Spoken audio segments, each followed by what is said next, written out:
Hello everyone, and a very warm welcome to this Deep Wind Cluster Floating Offshore Wind Subgroup webinar.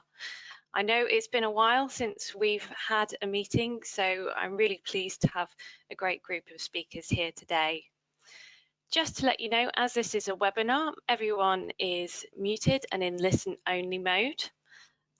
This webinar will be available as a recording later on the Deep Wind website, and you'll also be able to access a PDF of the slides that are shown. So Paul, if you'd like to move on to our first slide, and I'll run you through what we're going to hear today. Fantastic. So a quick introduction to me.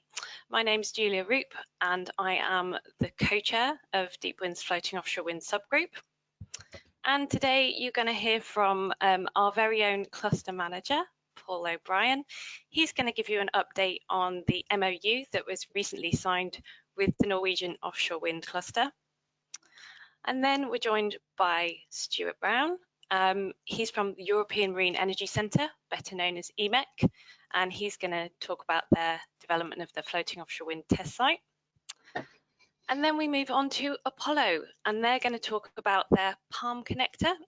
Lucy Green is going to present, and she's going to be joined by Stephen Malloy, their engineering lead, in case anyone manages to come up with any really, really tricky technical questions. So on the topic of any questions that you might have, please use the chat function. Please put questions in as and when they come up. We're going to save all the questions till the very end, and then we'll run through them then. So I hope everyone is sitting comfortably, and I'm going to hand over to Paul to talk to you about the Norwegian Offshore Wind MOU. So over to you, Paul. Thanks, Julia. I'll just move on to the next slide. So last week, Deep Wind presented at and attended the Norwegian Offshore Wind event in Haugesund. So it was Floating Wind 2022. There was about 300, in fact more than that, 350 people at the event.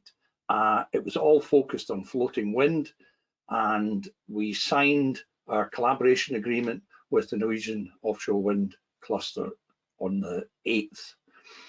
Two areas for that collaboration: floating wind, of course, and hence why we're talking about it on the floating offshore wind subgroup, and also hydrogen was included in there because the Norwegians, like us, see the connection between offshore wind to hydrogen as a potential huge opportunity further down the line. We're yet to agree some joint actions to follow up on, but that's going to come fairly quickly, and we'll keep you informed as they come out the woodwork. One of the projects that was discussed there, and in fact there was a visit out to the site, the Met Center site, which is the Norwegian test site, which has got the original high wind machine on the site, and now joined by the Cetraspar, the Seisdal machine. So just quickly, you can see there that these tubulars were manufactured in Denmark at Welcon, who are a tower manufacturer, and that they were assembled at the quayside without, and this was something that they stressed, without any welding required for the actual assembly. You can see, if I just highlight that bit there, you can see how these are joined together. So with this top section, the bottom section there, with a pin that actually runs through them, and that's why there is no actual welding on the site, because they're all constructed in a similar fashion, that's the way they come together. So this is being heralded as first industrialization of substructure manufacture and assembly, and this Cetraspar, but potentially some of the other designs that have come out of Seisdal, could lend themselves to this large-scale industrialization by using tubular manufacturing methods that have come out of the tower manufacturing side of it. Other things that were discussed, I think it's worth noting that they are about to kick off on their first large-scale floating wind project, which is the Sierra Nord project, which is actually not far from the Haggerson where the event took place. And we had a beauty parade from the 10 bidders on this particular site. It could potentially, it's 1.5 gigawatts, but there could be potentially 3 projects on this site. It's not quite clear how that will pan out at the moment, but 3 of the bidders could be successful, or 2, or even 1 if they go for the full size of the project. This is the first projects that have been bid on in the Norwegian sector. So that 4.5 gigawatts have been made available. The southern project is fixed and it's about 3 gigawatts. So again, there'll be a competitive round on that. But this one, you will see there that I've highlighted Deep Wind members that were actually involved in this bidding process. And it's not an auction. So it's a qualitative criteria that are behind the bids. So whoever comes up with the best qualitative bid will actually be the winners of getting a project on the site or projects. So you can see there, RWE, Aker, Ocean Winds, Corio, EDF, Shell, Magnora, Equinor, all members of the cluster and all involved in the bid. If any of them are successful, of course, we want to try and engage with them looking at the supply chain side of this. So I thought that update might prove useful and just a pointer to what's happening in Norway in the future. So I will hand back to Julia. Thank you, Paul, and great to hear that update on what's happening in Norway, and great to see the offshore wind market starting to open up there. If you have any questions on Paul's presentation, please don't hesitate to put them into the chat, and then we'll come around to them at the end of the webinar. And now I'll hand over to Stuart Brown from EMEC. So Stuart, over to you. Please introduce yourself, and then I'll let you carry on with your presentation. Thank you, Julia, and good morning, everybody. Yes, my name's Stuart Brown. I've just recently joined EMEC as an associate, and I'll be focusing on continuing to develop the plans that EMEC have had and developed over the last year or so for a floating offshore wind test site to the west of Orkney. In fact, it's actually 3 phases, so 3 sites, but all under one kind of banner and one operation, if you like, of EMEC. I have a few slides to get through, so I shall canter through quite quickly. Paul, if you could have the next slide, please.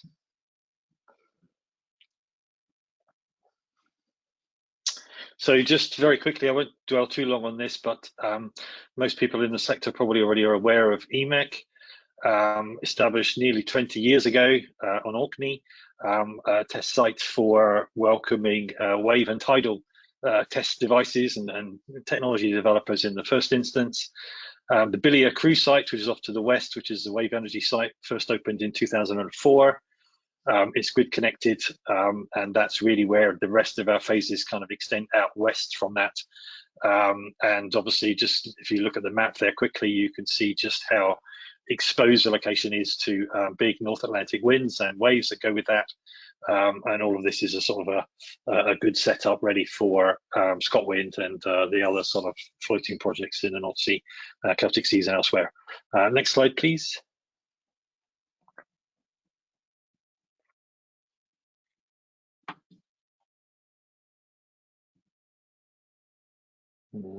Next slide, please, Paul. I'm not seeing anything yet. There we are, fantastic. So again, I'll skip through this quite quickly. As I said before, EMEC had ideas about extending beyond just wave and tidal into floating. ScotWind obviously was much bigger than anyone was anticipating, so it basically becomes a kind of a no-brainer with 15 gigawatts of floating in there. A bit of a no-brainer to be for EMEC to be the place. It's in amongst everything, and so kind of pushing plans along, which includes my starting with the group as well. Next slide, please, Paul.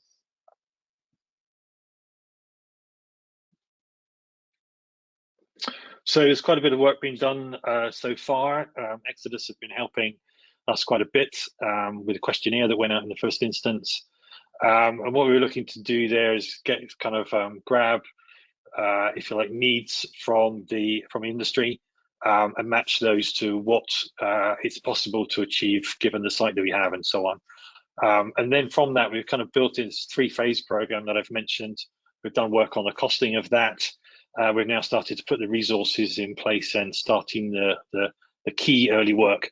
And in that sense, the two pieces really of the early work are the bird surveys, which are sort of a spring and autumn kind of density of information, if you like. And if you miss one, you're 6 months late before the next one comes around and you can start. So we're getting that in place to start with, and then a grid connection agreement to extend the grid capacity at the site is already has been applied for. Beyond that, of course, we're now focusing on the INTOG program and building support.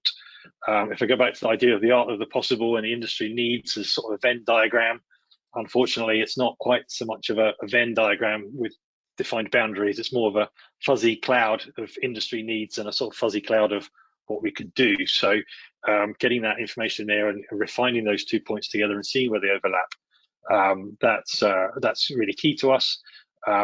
We're not competing with anyone in the sector. We're really looking to kind of help the sector and facilitate the sector's success.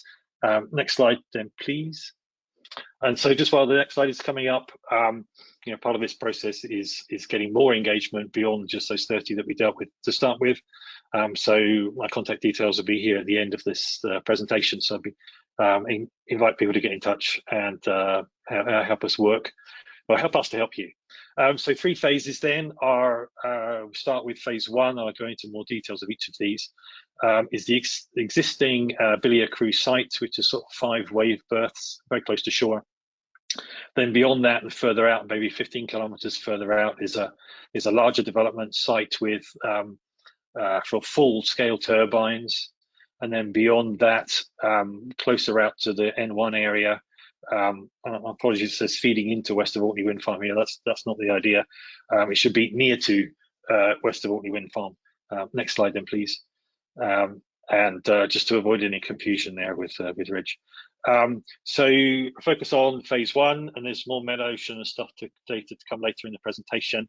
This is primarily to use the berths that are already there, that are already consented, already grid connected, and to sort of host systems, I suppose, or subsystems of full devices.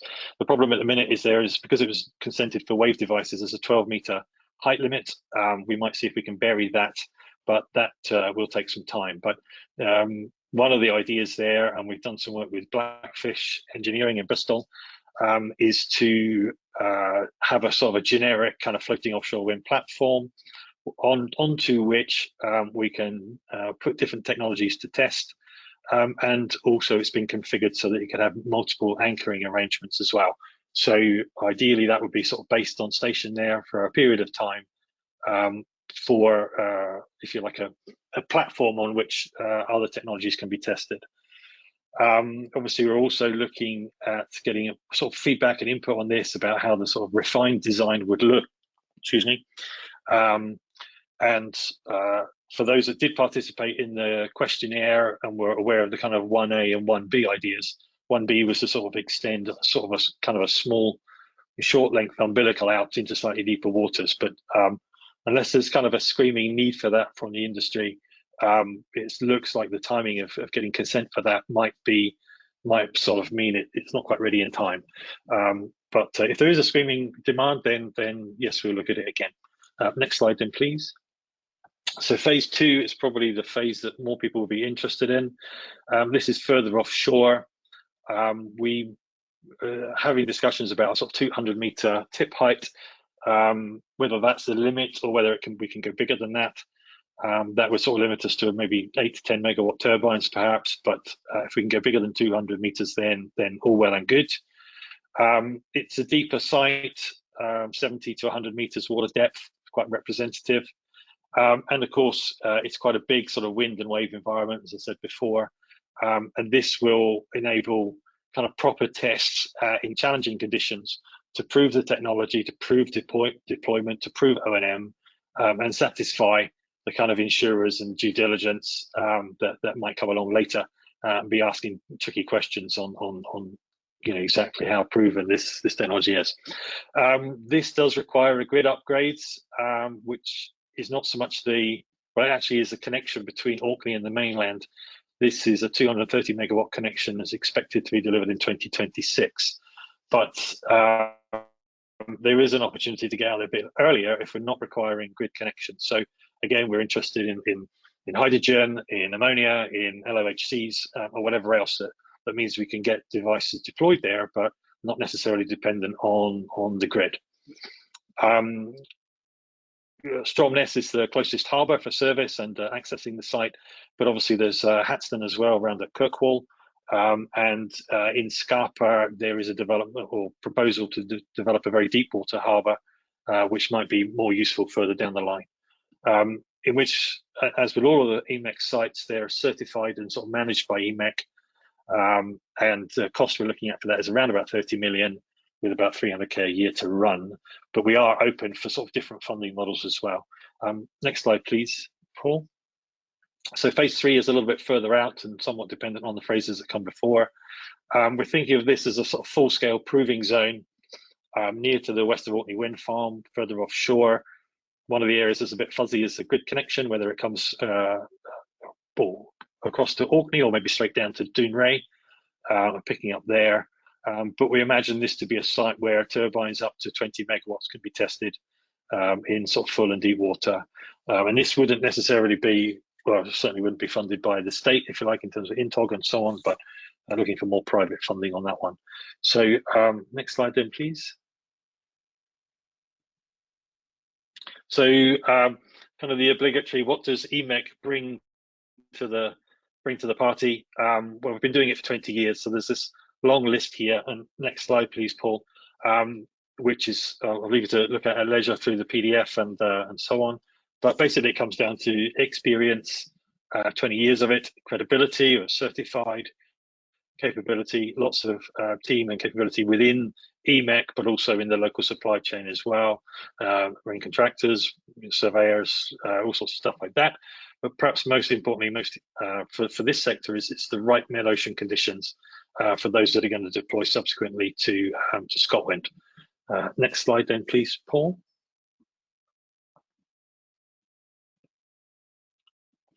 So this is kind of a detailed slide here with details about each of the first two sites. They're very similar conditions. There's nothing in the way between the two sites really, so they see pretty much the same environment. I've put the wind rows up there and the wave rows. The wave rows at the inner site doesn't really have that small northerly component because it's close to shore, but you can see they're very consistent on the wave and roughly aligned with the predominant wind direction, but there's a second element to the wind direction roughly 120 degrees off that, which again would be a good proving for the A, deployability, and B, sort of positioning, station keeping, and so on of different anchor systems and the turbine itself. Big wind, big wave, and you can sort of go through these at leisure later. If you can go to the next slide then, please, Paul.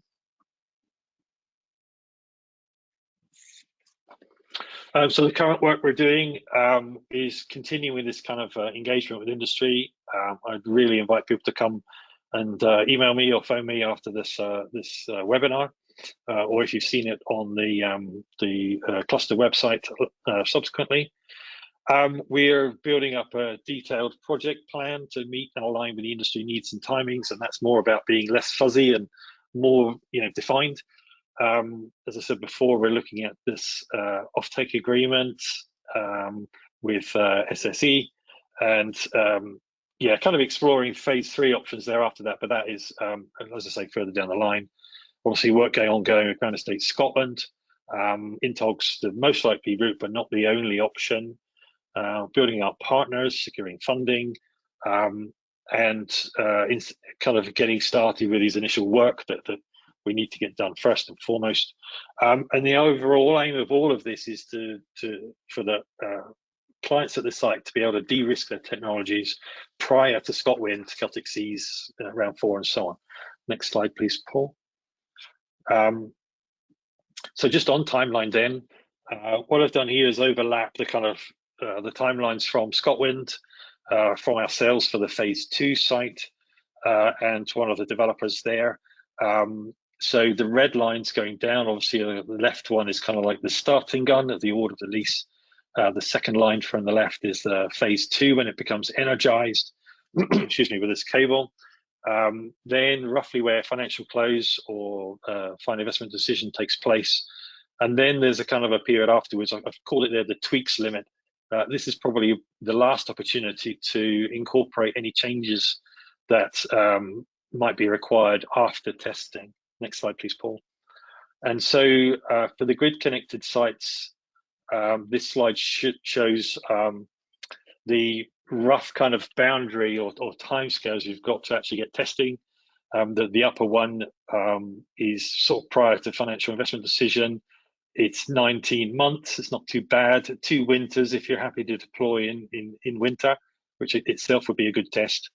And then there's obviously another period sort of beyond that of a year or so for further de-risking and getting more information off the site before you actually commit to those kind of the last tweaks. Next slide, please, Paul. That's for grid connected. Then if you're not dependent on the grid connection, it's P2X or some other test, then phase 2 this is. Then there's even more time, obviously, because the site will be ready, albeit not grid connected. That gives you 2 full winters before final investment decision, and 4 winters before that kind of like fabrication begins necessarily. Now these are just indicative; they're not in stone, so caveated all over the place, as you might imagine. But this gives an indication of the kind of benefit that we hope to achieve in the first instance, to be ready in time for ScotWind, and then obviously the site is in place for the sort of next wave of further projects that come in beyond that. Next slide, please, Paul. So a quick summary then, this is my last slide. It's 3 phases matched to different industry needs from subsystems up to full scale. Timings are aligned with ScotWind and allow good de-risking pre-financial close and before final fabrication. We've got challenging met-ocean conditions that properly reflect and allow you to prove the floating technologies. We've got some grid constraints, which is some constraints for timing of the grid, but there are opportunities there to prove without grid connection, and obviously even grid connected devices can be on site and experiencing wave and other ocean conditions, but without actually grid connected if that suits the way you need your opportunity to develop your technology. On the back of all of that, this comes with a kind of excellent experience and support from Orkney and the rest of the from EMEC and the rest of the Orkney supply chain, all of which is experienced, credible, done it before in a lot of senses, or maybe not necessarily entirely with floating offshore wind, but been there for most of wave and tidal for a very long time and seen lots of problems and solved lots of problems. We're continuing to ramp up in advance of INTOG, getting these key elements in place. We're still looking for more feedback on industry needs, and obviously beyond that, the first anchor clients and partners to get involved with us in the site, bring it to market and to deliver it. And there's my details if you'd like to get in touch. And yeah, we look forward to having a further conversation. So thank you very much. That's my last slide. Thank you very much. There was a huge amount of information in there, so those slides will be available afterwards on the website. As someone who has spent many years working in the waters off the north of Scotland, I can testify that the met-ocean conditions are extremely challenging. It's great to see that this testbed is being developed to just kind of really test and de-risk the technology so we can ramp up floating offshore wind deployment. So great to hear. And next we'll move on to Apollo. So today we're joined by Lucy and Stephen. Stephen, I know you're only here to support with the questions, but we've got plenty of time. So would you like to introduce yourself as well alongside Lucy before you kick off your presentation? Yeah, sure. So I'm a mechanical engineer with Apollo, and yeah, for the last couple of years we've been working on this this PAM connector, pull and lock marine. Lucy will go into the details of it, but yeah, I've been the technical lead on it, and I'll be on hand to answer any questions you might have on Lucy's presentation. That's brilliant. Thank you, Stephen. And I'm Lucy Green, the Business Development Director here at Apollo. So it's quite nice for us to follow EMEC there talking about their world-class testing facilities, and for us to come to talk to you about a product which is it's been tested. Stephen was testing it up until I think yesterday or Tuesday in the water, and we're going to be looking for people to work with us as well as we test it for floating offshore wind. Next slide, please. Okay, so the PALM, so PALM stands for Pull and Lock Mechanism, is a combined mooring and electrical quick connect system which has been designed for offshore renewables. And as of course we know, many of the floating offshore wind solutions are relying on being able to quickly disconnect to enable towing back to port for operations, maintenance and repairs, which is great news for the Scottish supply chain, but it does bring some challenges around uptime there. And so we have been taking the best in class moorings experience from decades in oil and gas, and we've transferred it into renewables, which has enabled us to deliver a solution which has been proven elsewhere, and we're applying it to the domain of offshore wind and wave energy. We've achieved a TRL of 5 over the last 2.5 years, so that's what Stephen's been leading over the last couple of years, with the support and partnership of Wave Energy Scotland and Offshore Wind Growth Partnership, at a total of around £1 million worth of investment to date. And the aim of this is to lower LCOE by expediting marine operations, enabling the energy device, whether it be floating offshore wind or wave, we're making sure that it's available by reducing downtime through swift installation and removal. The mooring and electrical connection is a simplified process, and this is what's unique about the PALM, because it happens at the same time, which halves the amount of time to do the connection or the disconnection, because you're not having to go back twice. You don't have to go and do your mooring connection and then your electrical connection. It can all be done through the PALM Quick Connect. Next slide, please.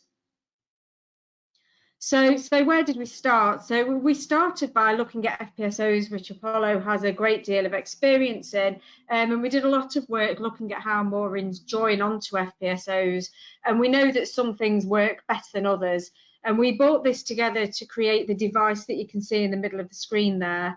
We took a lot of learnings from the tidal sector, so on the bottom left there you can see the Atlantis Maygen device, which uses a quick connect system plug on their tidal system, and we worked on that, so we know that quick connect systems can work really well, and they can be efficient, and they can withstand the forces in the ocean really well.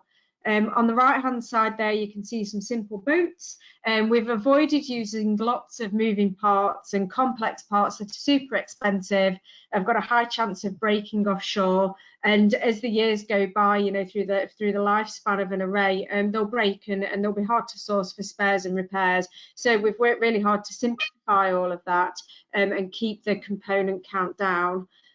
So the PALM consists of 2 parts, as you can see on the picture there in the middle, a plug and a receptacle with an internal guide system, and there's an articulation. In this case, that's shown there at the top.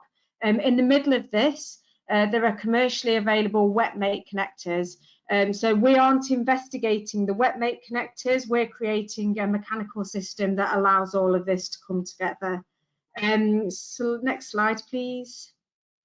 This slide shows a bit of some of the history of where all of this came from. So the PALM started through the Wave Energy Scotland competition, who had an aim of de-risking the process of deploying wave energy devices, actually, by developing subsystems. And the mooring and electrical quick connection system is one of these.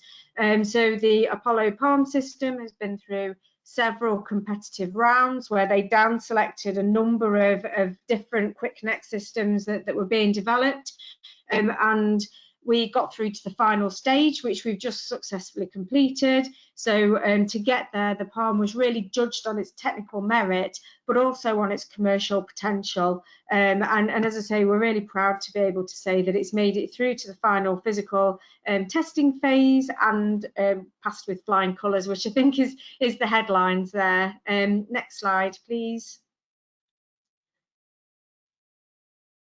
So we've done a lot of front-end engineering design, looking at a lot of different concepts. So what we didn't want to end up with is a solution that would only ever be an academic product, an academic exercise. We wanted to make sure that at the end of the Wave Energy Scotland programme that we had a product which was suitable for wave energy, which was suitable for application in floating offshore wind, and is something that developers could really buy into and use. So at the one end, you can see on the left-hand side there, you can see the motion energy device. So we looked at a demo scale device at the one end, and then on the right-hand side, a very large floating wind combined wave device. So the latter had an 18,000 ton hull displacement, which is larger than most of the floating offshore wind foundations coming to market currently. So we've got confidence that although sort of at the embryonic stage this was aiming just at wave energy, we've started to prove that this is more than capable of meeting the demands of quickly connecting floating offshore wind as well. The project to have a look at floating wind was funded by the Offshore Wind Growth Partnership, and the simulations that we've completed show that the palm will scale up. And actually the only limitation so far in terms of applying the palm to floating offshore wind it's actually been the lack of 66 kV electrical wet mate connectors available on the market.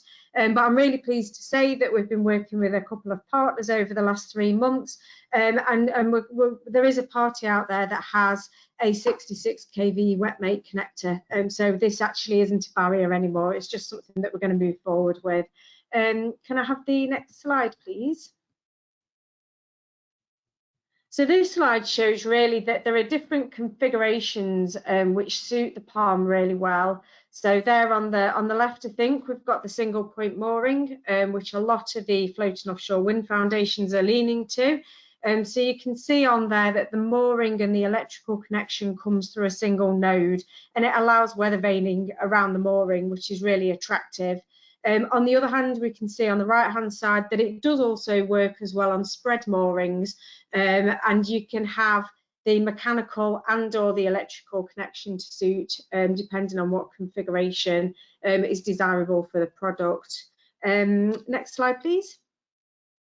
And this illustration shows quite nicely how it works through the phases. So essentially you pre-install your moorings and cables, it's sitting buoyed off, you tow a tug, the tug tows the turbine and hull, and using a standard back deck operation, the plug is wired up to the tug's winch via the hull. You pull it in, you release, and then it's connected, and it really is as simple as that. And then to disconnect, you reverse the process. Next slide. So we've done a range of prototype developments last year, and last year we did a 10th scale lab test. We did some refinements on the internal mechanisms and everything that you can see coloured red there, and this led us up to a TRL of about 3 or 4, which is where we're saying that the palm works, it works at that scale, and it's repeatable and shows a stable performance in the lab. Next slide. And then last month we finished building what you can see there on the right hand side, which is a 6 metre tall device, which we're estimating to be about 1/5 of the commercial scale that we'd expect for floating offshore wind. We had that built at our fabrication facilities at our parent company Global Energy Group, and we performed a function test to prove that we could reliably and repeatably connect the system, which it did. We then did some misalignment tests, and that was about having a look at what would happen if everything wasn't quite lined up at the right time, because you can't obviously guarantee that in a live situation offshore, and it worked. Everything lined up very nicely once it was into the receptacle. We then applied a load test of about 20 tons of weight, and that passed. And that took us up to a TRL4. Just as importantly, actually, we took lots of learnings about scaling up to that size. And one of those learnings was about how the wire twists and how it works with swivels. And that's something that we were able then to take into the water and really get to grips with. Next slide.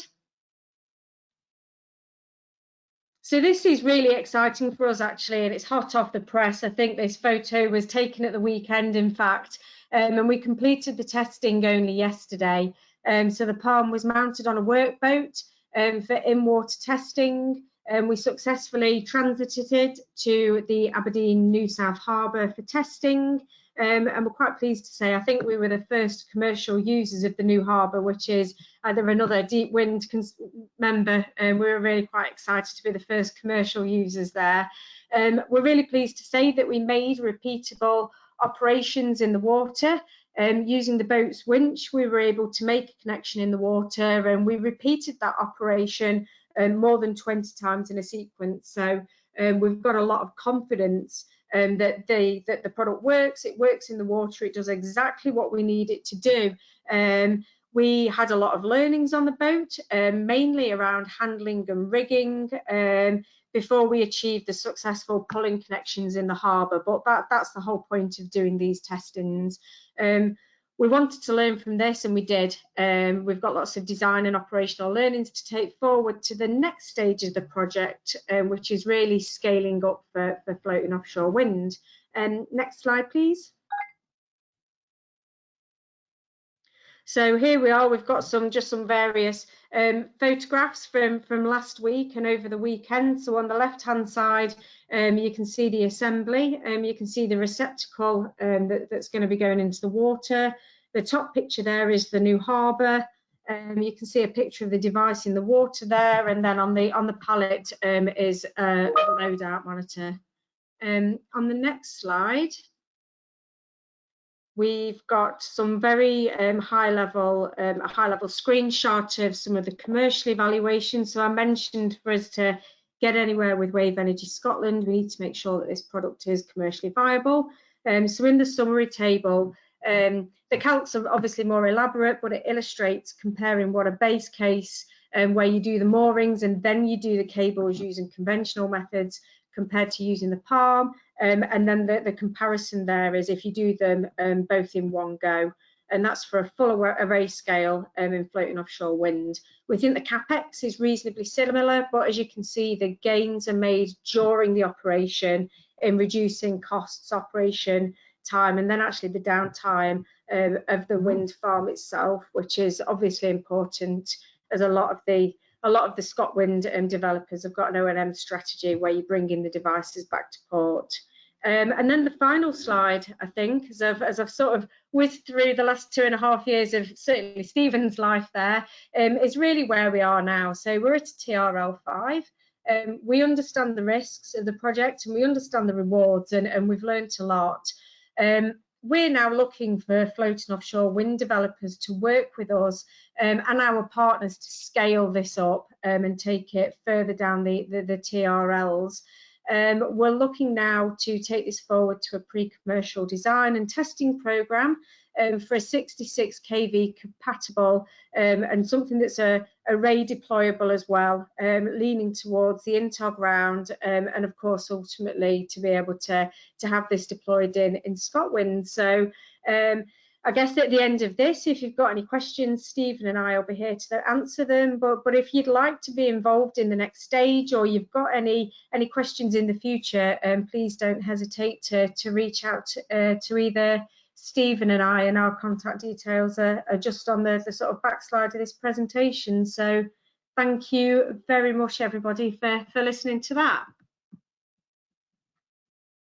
Thank you, Lucy. That was an absolutely fantastic presentation, and really great to see something that was really just done in Scotland, really locally, using the local supply chain, but also the funding you've had to support the development, doing exactly what it was set out to do. So really, really nice case study there, and I wish you every success with taking it to full commercial deployment. We can go into the Q&A now. So we haven't had many questions through. So if you do have any questions, please send them through. I'd like to ask our presenters to all turn their cameras on, ready to answer some questions. I've got at least one question. I'm sure we might have questions for each other. So yeah, please everyone, cameras on. and I'll ask the first question that I've got on the screen. So this one is for Stuart. So it is, are the phase 1, 2 and 3 plans for the development of the floating offshore wind test site public, and are they on the EMEC website? Right, so the those plans are kind of outlined and then communicated, I think, through an email out to the floating offshore winds subgroup in the form of a questionnaire. I've added a little more detail to that. We're still gathering more responses to that questionnaire. So they're not live on the sort of EMEC website at the minute, but they're not secret. They are available, and I'm happy to share more of that. Maybe Paul, it makes sense after this to see if we can sort of jing out the questionnaire again and see if there's others folk that would like to contribute to the questionnaire. Yeah, we could do. We have also been approached by SEAI in Ireland to actually send out a very similar but much broader survey, more or less asking the same things that we did for EMEC going back a couple of months now. I think I raised it with Matthew, and the question was, do we do this again, or do we do the EMEC one again? Because they're very, very similar questions that are being asked. So we'll sort that one out and decide what we'll send out to the subgroup. Yeah, absolutely. Perfectly happy to help on that one. Paul, have we had any more questions through on the chat? No, we seem to have a very quiet audience today on the question side of it. But well, of course, I'm watching and looking at the presentations, and a couple of things struck me. So I'd like to ask Lucy and Stephen. One of the slides showed single point mooring, and the other one showed a more sort of spread mooring system for 3 connection points on substructure. Were you saying there that each of those connection points, the 3 of them, would have a PAM connector? I wasn't quite sure if that's what you meant, so I just wanted to chase that up. I think we are, yeah, but probably only one of them would be the electromechanical. So we've done concepts where it's just a purely mechanical mooring connector as well. So for that 3 for the spread moored option, it might make sense to have 2 mechanical only PAMs and then 1 combined, depending on your array architecture, I suppose.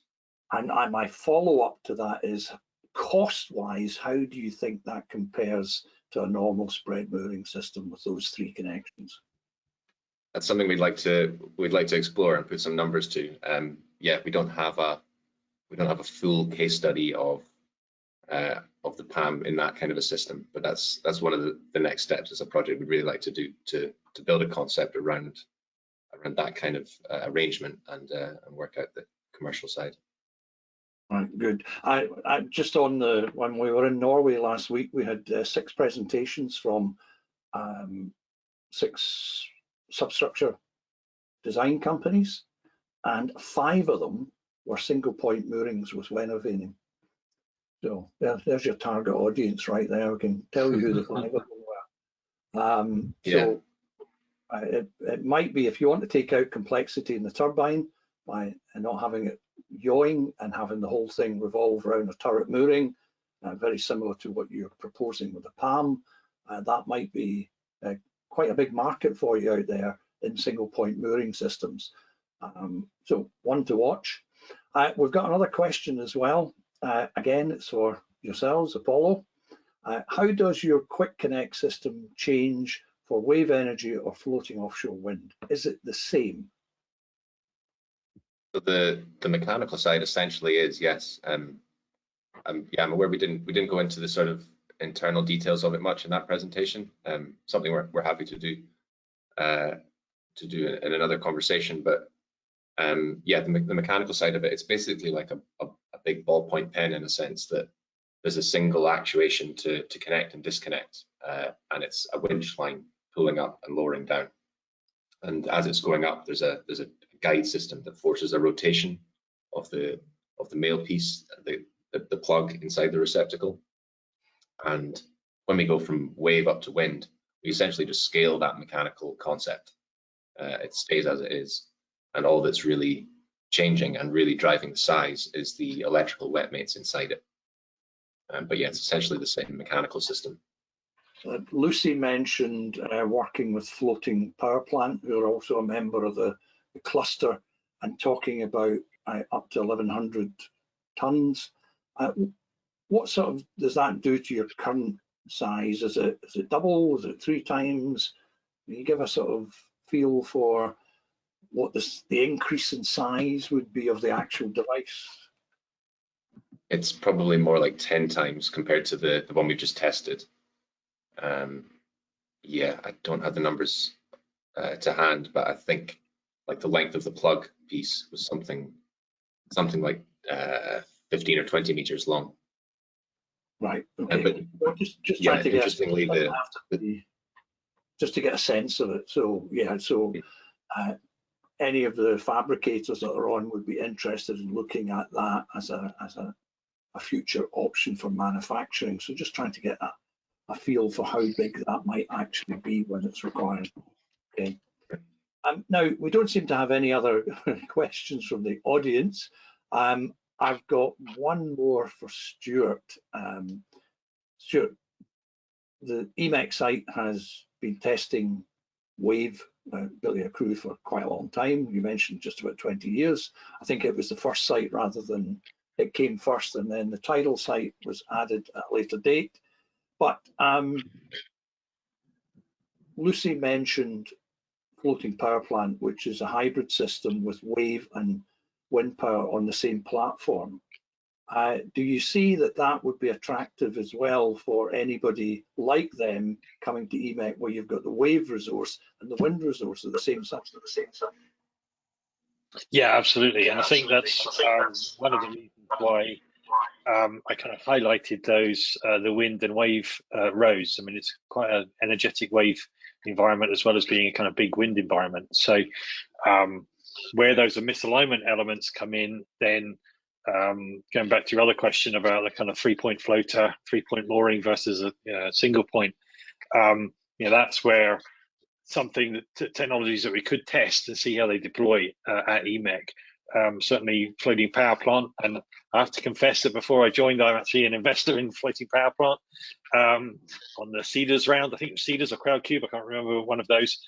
So yeah, it'd be a perfect opportunity to come and test where there's both environments in big numbers, let's say, at that one site.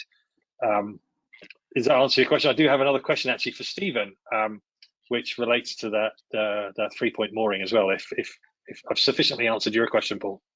Sure thing. Yep. Carry on, Stuart. Yeah. Okay. So thank you. So Stephen, I had a question.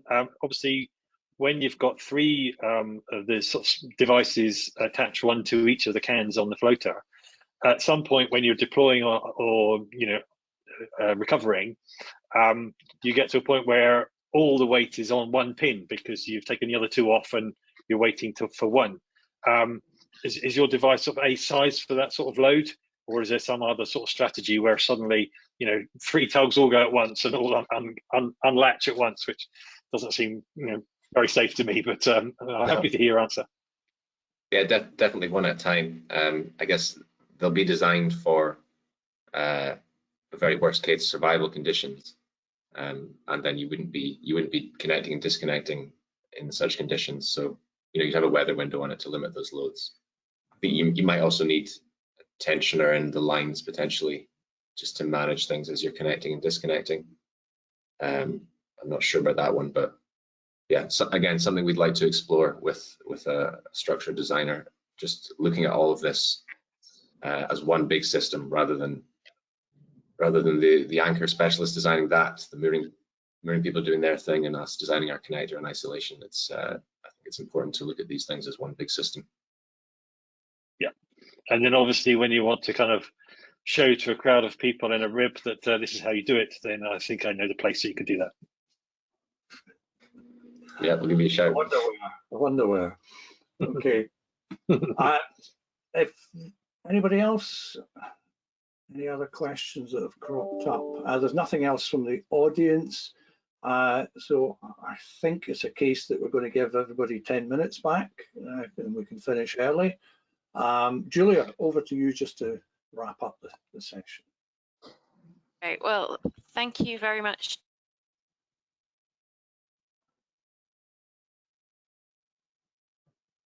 Oh, we seem to have lost Julia at the last minute there. Not quite sure if we're going to get her back. Okay, well, I'll just say thanks to all our speakers today. Thanks for you, the audience, and coming along and hearing this. As we said earlier, it's been recorded. We will be putting it on the website. Sorry, Bob. Sorry, Julia, we lost you completely there. Oh no. Good start. Where did you lose me? Just the whole thing.